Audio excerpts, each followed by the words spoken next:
सभी मित्रों को हर हर महादेव। मैं पंडित निखिल शर्मा काशी से आप सभी ज्योतिष के विद्यार्थियों का स्वागत करता हूं मेरे YouTube चैनल में। षोडश वर्ग पत्रिका बनाने की विधि में हमने अगले पार्ट में जाना कि लग्न साधन किस प्रकार से होता है। लग्न साधन के बाद में षोडश वर्ग पत्रिका बनाने की विधि में अगला नियम जो आता है वह आता है दशम लग्न साधन की, जो कि दशम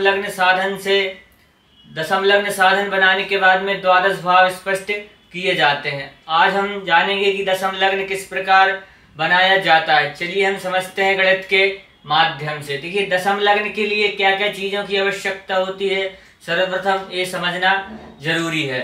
देखिए दशम लग्न के लिए जो हमने प्रथम पाठ मिश्रमान में बनाया था, दिनार्थ और मिश्रमान, इन दोनों की आवश्यकता होती है। यदि किसी जातक का जन्म दिनार्थ के पहले हो तो पूर्व नद बनेगा, और दिनार्थ के बाद और मिश्रमान के पहले हो तो मध्यम नद बनेगा, और मिश्रमान के बाद का जन्म हो तो पश्चिम नद बनता है। देखिए जो हमारा जन्म हुआ वह हुआ प्रातः के समय, जो कि हम जन्म तारीख लेकर गणित कर रहे हैं। 22 तारीख चौथा महीना 2024 सुबह 9 बजे। जन्म स्थान है इंदौर का, तो हमारा सुबह का जन्म हुआ है। तो हम नियम बोलता है दशम लग्न का, यदि दिनार्थ के पहले का जन्म हो तो दिनार्थ में से इष्टकाल को घटा देना चाहिए। तो यहाँ पर पहला नियम लगेगा, दिनार्थ में से इष्टकाल को घटा देना चाहिए। और यदि दिनार्थ के बाद और मिश्रमान के पहले का जन्म हो तो इष्टकाल में से दिनार्थ को घटा देना चाहिए, तो मध्यम नद बनकर आ जाएगा। और तीसरा नियम दशम लग्न का बोलता है, मिश्रमान के बाद का यदि जन्म हो तो 60 घटी में से इष्टकाल को घटा देना चाहिए और दिनार्थ को जोड़ देना चाहिए, तो पश्चिम नद आ जाएगा। देखिए जो कि है हमारा नियम बोलता है, हमारे दशम लग्न में लग रहा है पहला नियम बोल रहा है कि दिनार्थ के पहले का जन्म हो तो दिनार्थ में इष्टकाल को घटा देना चाहिए। तो हम दिनार्थ लेंगे, जो कि मैंने ले लिया है 15 घटी 15 फल, ये हमारा दिनार्थ है। और इष्टकाल को मैंने लिख लिया है 7 घटी 25 फल। तो यहाँ पर नियम बोल रहा था कि दिनार्थ में से इष्टकाल को घटा देना चाहिए, तो दिनार्थ लेंगे हम 15 घटी 55 फल, और इष्टकाल को इसमें से घटा देंगे।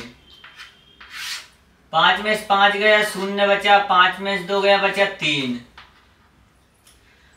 15 में 7 गया, बचा 8। ये हमको हुआ है पूर्व नथ, इसको बोला जाता है पूर्व नथ, हमको प्राप्त हो चुका है। अब आगे दशम लग्न का नियम बोलता है कि तात्कालिक सूर्य स्पष्ट को ले लेना चाहिए और अयनांश को ले लेना चाहिए, और उन दोनों को जोड़ देना चाहिए, शयनार्क प्राप्त कर लेना चाहिए। तो मैंने तात्कालिक सूर्य स्पष्ट ले लिया और अयनांश को भी ले लिया है, तो हम इन दोनों को जोड़ देंगे। 5 3 8, 3 2 5, 12 और 1 13, 9 4 13 का 3, हाथ का 1 और 2 और 1 3, 0 का 0। अब 1 से 30 से ज्यादा होगा नहीं, तो यहाँ पर एक राशि बढ़ जाएगी, यहाँ पर 3 बचेगा, यहाँ पर 13 और यहाँ पर 58। यह हमको शयनार्क प्राप्त हो चुका है, इसको बोला जाता है शयनार्क। यह हमको शयनार्क प्राप्त हुआ है। अब शयनार्क प्राप्त होने के बाद में नियम बोलता है कि शयनार्क की अंश राशि और कला को तीनों को ले लेना चाहिए, और इनमें शयनार्क की एक राशि बढ़ाकर गुणा कर देना चाहिए। देखिए हमने लग्न साधन में राशियों के लंकोदयमान से सुदयमान बनाकर गुणा किए थे, और इसमें दशम लग्न में यह नियम बोलता है कि सुदयमान नहीं, सिर्फ लंकोदयमान ही लेना चाहिए। तो हम लंकोदयमान ही लेंगे। तो हमारी शयनार्क की राशि है मेष। आगे हम तीनों संख्याओं को प्राप्त कर लेंगे, जो कि है हमारी 3 13 और 58। अब यहाँ पर नियम बोलता है कि शयनार्क की एक राशि बढ़ाकर, मतलब कि शयनार्क की मेष राशि है तो वृषभ राशि बढ़ाकर हम इन संख्याओं में गुणा कर देंगे, क्योंकि मेष और मीन का है 278, वृष और कुंभ का है 299। तो हम 299 से इन तीनों संख्याओं में गुणा कर देंगे। देखिए इस प्रकार करते हैं 299 इंटू 299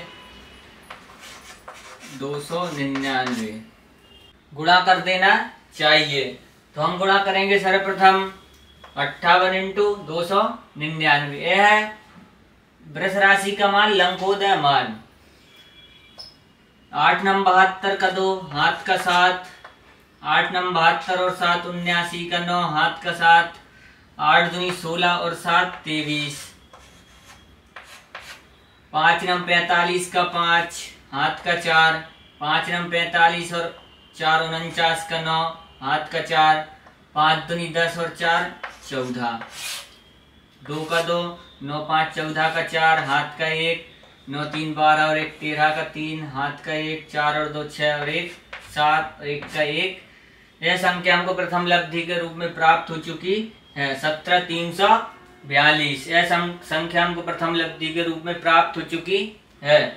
अब द्वितीय लब्धि में हम गुणा करेंगे 3 नम 27 का 7 हाथ का 2, 3 नम 27 2 29 का 9 हाथ का 2, 3 दूनी 6 और 2 8 इंटू 299 का 299, यहाँ पर 7 का 7, 9 दूनी 18 का 8 हाथ का 1, 9 और 8 17, 17 और 1 18 का 8 हाथ का 1, 2 और 1 3, 3887 हमको द्वितीय लब्धि भी प्राप्त हो चुकी है। अब तृतीय लब्धि हमको प्राप्त करना है 3 नम 27 का 7 हाथ का 2, 3 नम 27 और 2 29 का 9 हाथ का 2, 3 दूनी 6 और 2 8, 897 हमको तृतीय लब्धि प्राप्त हो चुकी है।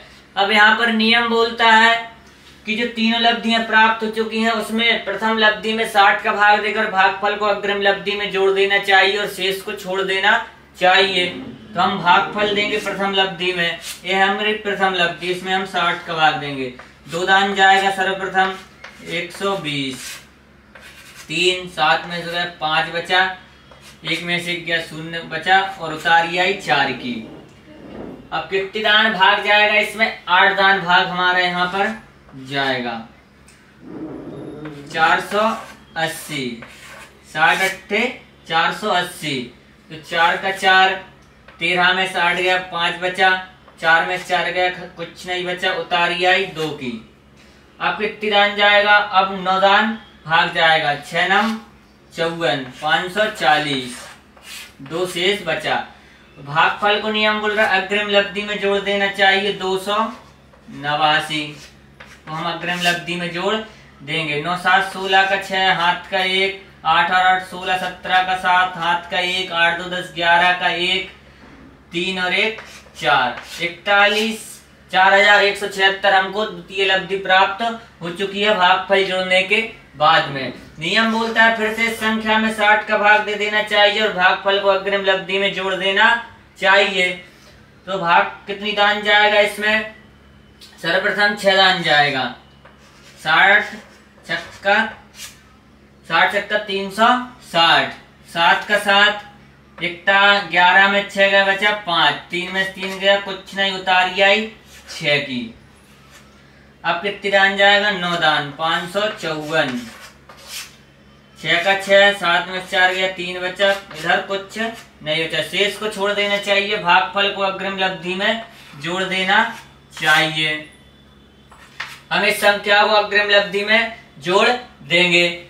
तो 9 7 16 का 6 हाथ का 1, 9 6 15, 1 16 का 6 हाथ का 1 और 8 और 1 9, 999 हमको तीसरी संख्या प्राप्त हो चुकी है। अब नियम बोलता है अंतिम लब्धि में 30 का भाग देकर उस संख्या को जो भागफल हमको प्राप्त हो उसको भुक्त फल के रूप में प्राप्त कर लेना चाहिए।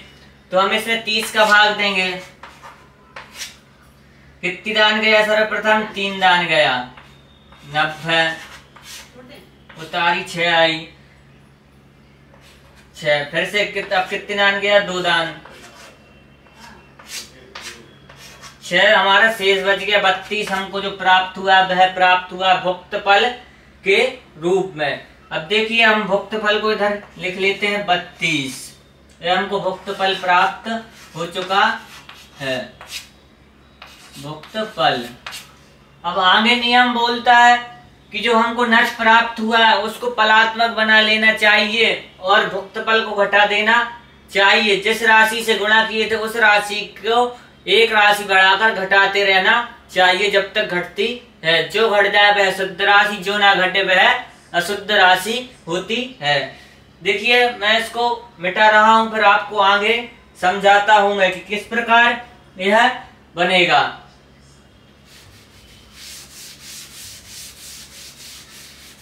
नियम बोल रहा है कि जो नट है हमारे पास उसको फलात्मक नट बना लेना चाहिए।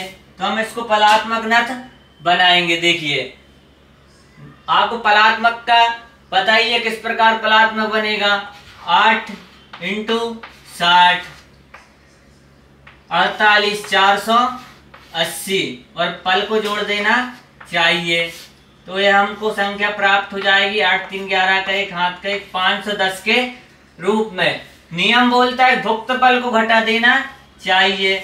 तो यहाँ पर भुक्त पल लेंगे। 10 में से 2 गया बचा 8 और यहाँ 50 में से 3 गया बचा 47। यह संख्या हमको प्राप्त हुई। 478 संख्या हमको प्राप्त हो चुकी है। ये हमने क्या घटाया भुक्त पल। यह तो आपको पता है फलात्मक हमने बनाया है, फलात्मक नथ है हमारा। ठीक है, यह हमारा फलात्मक नथ है और भुक्त पल को हमने इसमें से घटा दिया है। अब दशम लग्न का नियम बोलता है शयनार्क की थी मेष राशि, वृष राशि से हमने तीनों में गुणा कर 3 लब्धियां निकालकर भुक्त पल को निकाल लिया था। अब वृष राशि से आगे वाली राशि जो आती है वह आती है मिथुन राशि। उसका लंकोदयमान है वह है 323। तो 323 को भी हम इसमें से घटा देंगे।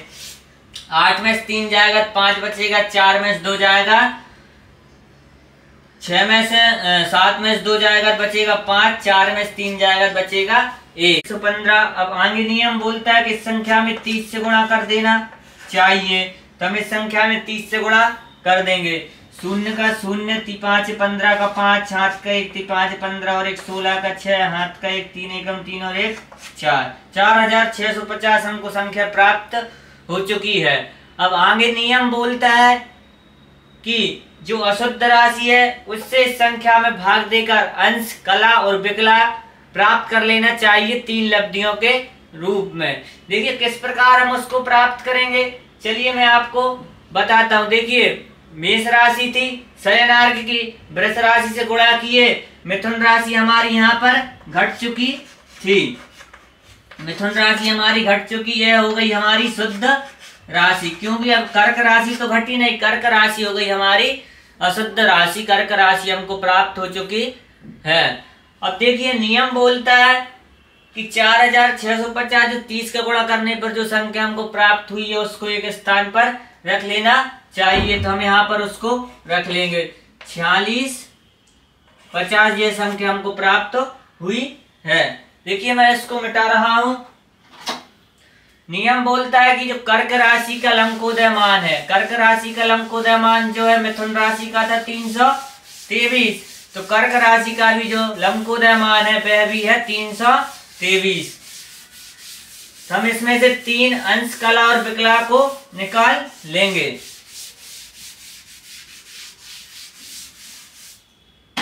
कितना है? कर्क राशि का भी लंकोदयमान 323।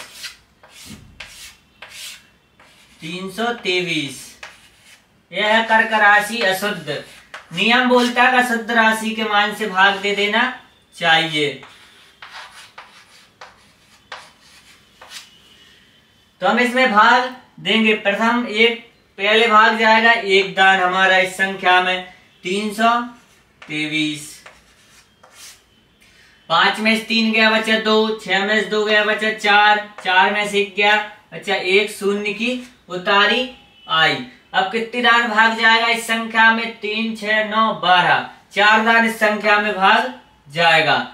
हम देखिए कर कर देखते हैं 4 दान भाग जाएगा कि नहीं जाएगा। 323 इंटू 4, 4 3 12 का 2 हाथ का 1, 4 दूनी 8 और 1 9, 4 3 12, 1292।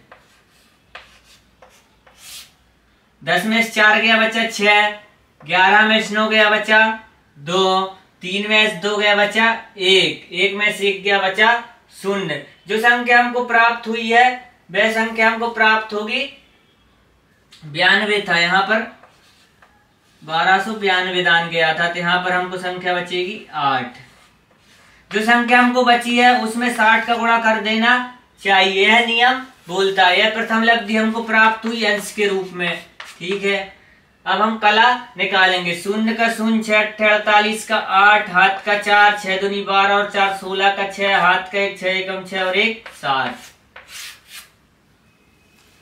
नियम बोलता है फिर से अशुद्ध राशि के मान से भाग दे देना चाहिए, तो हम फिर से अशुद्ध राशि के मान से संख्या में भाग दे देंगे। कितनी दान भाग जाएगा? सर्वप्रथम में 2 दान भाग जाएगा, क्योंकि 768 है, 323 को 2 ना करेंगे 646 हमको प्राप्त होगा। कितना होगा? 646 हमको संख्या प्राप्त होगी।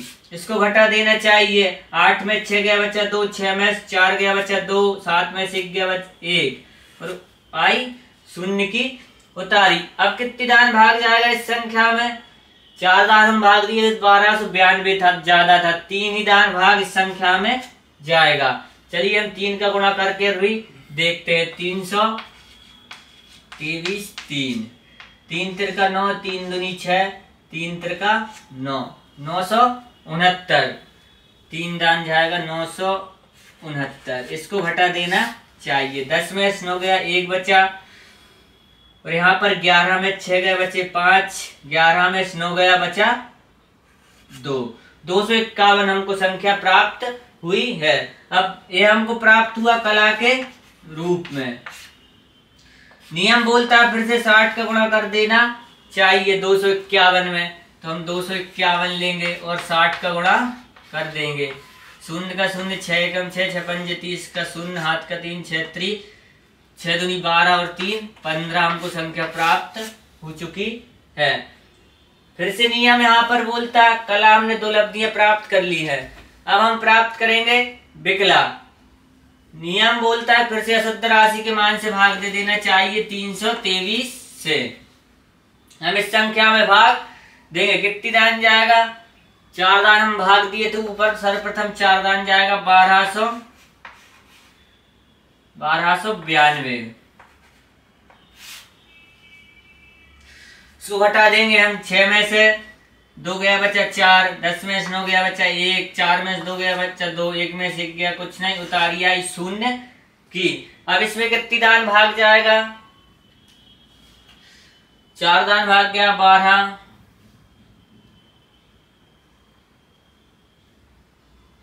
चलिए गुणा कर हम देखते हैं कितनी दान भाग जाएगा। कितना है? 323। सर्वप्रथम हम इसमें 6 दान भाग देकर देखते हैं। 6 एकम 6, 6 दूनी 18, 6 3 18 का 8, हाथ का 1, 6 दूनी 12 और 1 13 का 3, हाथ का 1, 6 3 18 और 1 19।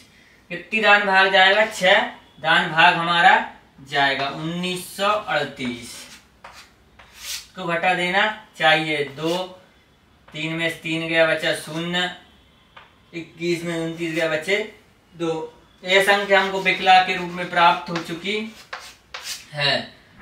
अंश, कला और विकला हमने तीनों चीजें प्राप्त कर ली हैं। हम इनको भी एक साइड लिख लेते हैं। अंश हमको प्राप्त हुआ है 14